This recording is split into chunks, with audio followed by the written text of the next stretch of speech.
शीर्षक अंधेरे का सौदागर। दोस्तों, आज हम लेकर आए हैं एक रहस्यमय कहानी जिसको आप सुनेंगे पढ़ेंगे। मुंबई की एक उमस भरी और बेचैन रात थी। बारिश की बूंदें खिड़की के शीशे पर टपक रही थी, जैसे कोई रहस्यमय संदेश भेज रही हों। डिटेक्टिव अर्जुन मेहता अपने कार्यालय में बैठा था। एक साधारण कमरा, पुरानी अलमारी, खराब हो चुकी कॉफी मशीन और दीवार पर लटकता एक फटा हुआ कैलेंडर। उसकी आंखों के नीचे काले घेरे थे, मगर उसकी नजरें तेज थीं, एक शिकारी की तरह। दरवाजा खटखाया गया। आइए, अर्जुन ने कहा, बिना उठे। दरवाजे पर एक महिला खड़ी थी, लगभग 30 की, सफेद साड़ी में, चेहरे पर डर और आंखों में आंसू। उसके हाथ में एक छोटा सा लाल रुमाल था जिस पर सूखा खून लगा हुआ था। मैं डरी हुई हूँ, मिस्टर मेहता, वह बोली, आवाज कांप रही थी। मेरे पति कल रात से लापता हो गए।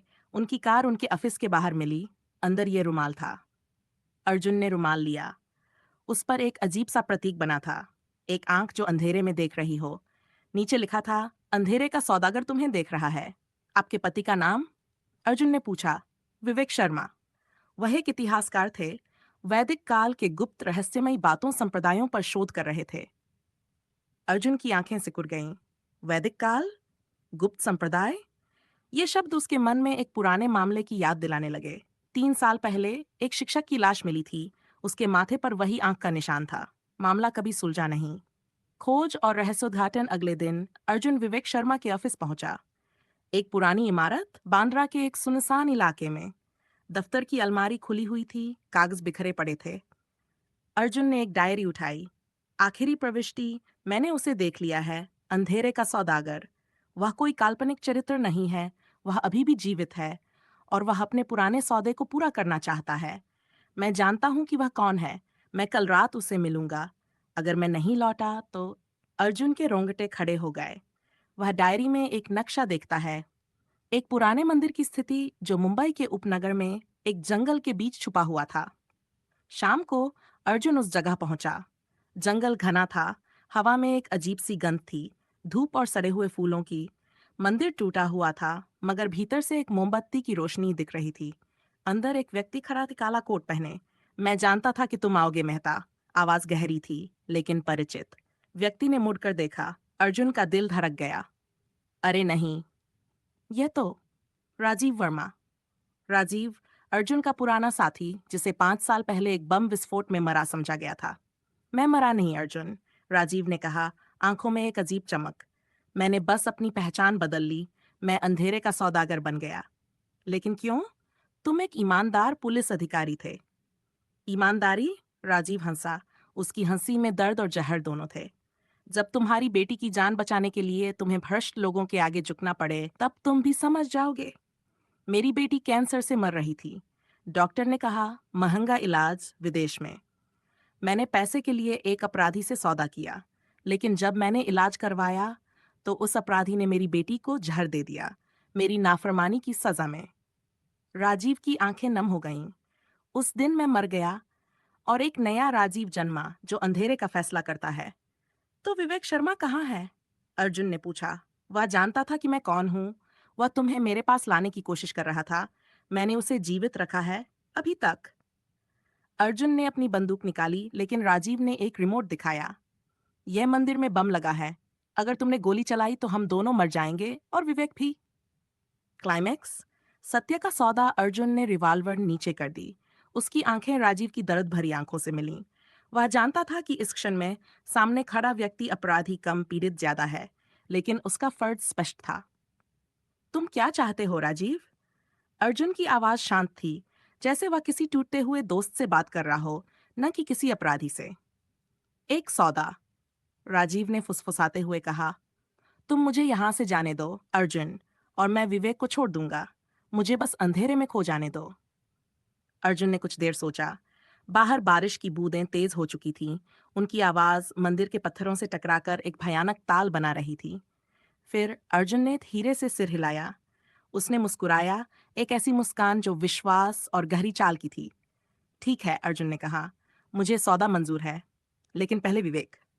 राजीव ने एक टूटे हुए पत्थर के नीचे छिपे एक निशान की ओर इशारा किया। एक गुप्त तहखाना। वह अंदर है, जीवित है। लेकिन याद रखना, एक भी गलत कदम और ये रिमोट एक्टिवेट हो जाएगा। यह सिर्फ विवेक की नहीं, तेरी भी कब्र है मेरे दोस्त। अर्जुन ने एक लंबी गहरी सांस ली और तहखाने की ओर बढ़ा। नीचे विवेक शर्मा बंधा हुआ था, थका हुआ मगर जीवित। तुम सुरक्षित हो, अर्जुन ने फुसफुसाया विवेक को खोलते हुए। हम यहाँ से बाहर निकल रहे हैं।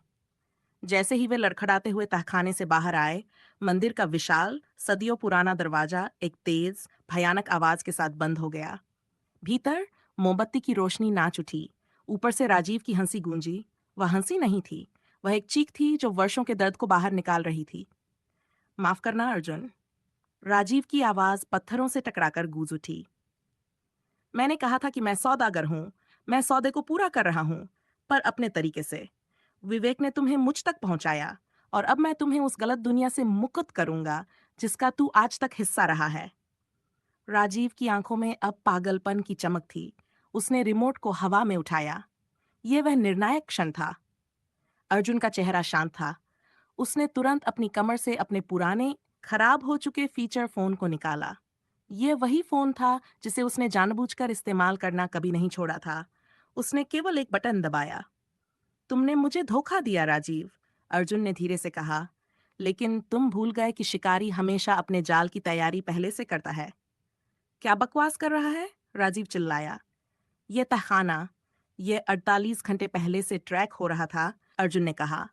तुम्हारी कहानी सुनते समय भी मैंने तुम्हारे दर्द को समझा मेरे दोस्त, और मैं ये भी जानता था कि तुम अंधेरे से बाहर निकलने का आखिरी मौका छोड़ दोगे। उसने फोन को विवेक की ओर उछाला, जिसने तुरंत पकड़ लिया। विवेक, जैसे ही सायरन की आवाज आए, भाग जाना। मैंने लोकेशन पुलिस को भेज दी है। राजीव चिल्लाया। धोखेबाज। उसने अपनी उंगली रिमोट पर रखी, लेकिन इससे पहले कि वह दबा पाता, बाहर, दूर कहीं, एक धीमी मगर निश्चित आवाज उठी। सायरन। राजीव की आंखें सिकुड़ गईं। उसका चेहरा सदमे, क्रोध और गहरी निराशा से भर गया। नहीं, सायरन की आवाज तेजी से पास आ रही थी। राजीव जानता था कि खेल खत्म हो चुका है। उसने रिमोट फेंक दिया, जो जमीन पर गिरकर टूट गया। वह खिड़की से बाहर भागा, लेकिन उसे घेरा जा चुका था। टॉर्च की तेज रोशनी में पुलिस अधिकारियों के दर्जनों चेहरे दिखाई दिए। राजीव ने विरोध नहीं किया। वह पलट गया और अर्जुन को देखा, जो अब विवेक के पास खड़ा था। राजीव की आंखें नम हो गई, लेकिन अब वे साफ थीं। उसने अर्जुन की ओर देखा और उसके होंठ कांपे। उसकी आवाज में वर्षों पुराना दर्द और शांति का एक अजीब मिश्रण था।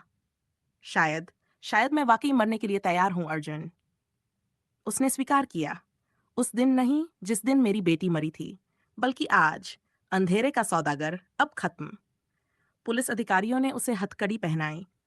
राजीव ने पलटकर आखिरी बार अर्जुन को देखा, और उसके चेहरे पर एक पल के लिए वर्षों पुरानी दोस्ती की एक टूटती हुई छाया दिखाई दी।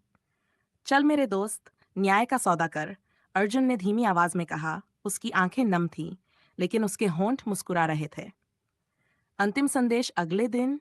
समाचार पत्रों में बड़ी खबर छपी।